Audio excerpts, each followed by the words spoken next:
filmando. Pera aí, Cris, deixa ela mexer. Aqui, olha. Mexe, bichinha.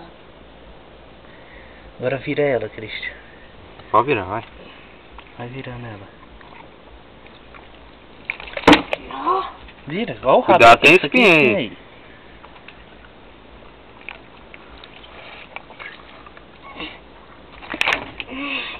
A bicha não deixa. Ela tá mexendo. Não, Cristian, vai jogar lá pra terra fora. Era pra virar ela aí, só que é difícil de virar ela escorrega. Tchau, unha nesse bicho aí, gente.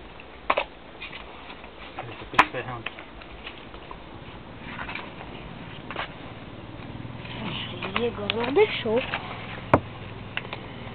Tô filmando ainda. Tá. A boquinha dela. Ai, você está tudo bem? Essa é a mais perigosa que tem, a pintada. Onde ela respira, né? É, Cristian, não Esse tem, não tem aperta não. dente? Esse bicho tem dente? Tem. É, mulher. Encerra.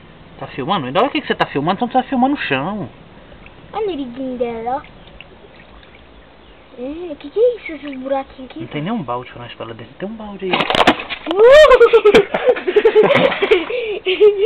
Olha o barulho que a bicha faz. Pega um balde pra nós pra lá dentro do balde, Cristiano. Ali de trás Que acho que balde? tem um, ó. Um balde, assim. Bicha é bruta, ela só mexe o rabo, tá vendo? A força que ela tem pra bater. É, derrubou o trem aí, foi no peito, foi? Esse aqui? Nossa, tamanho da bicha.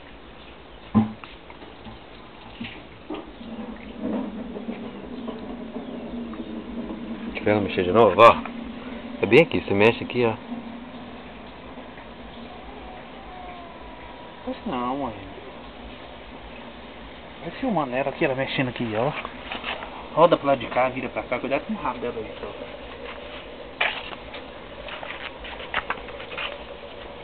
Achei que esse bicho tava mijando em mim.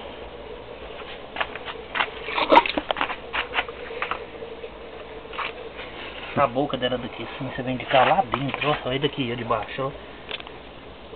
Não puxa muito não.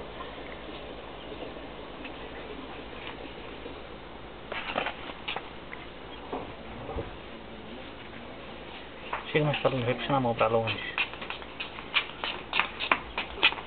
A água também é preta, mãe. Nossa, o que veio dessa coisa?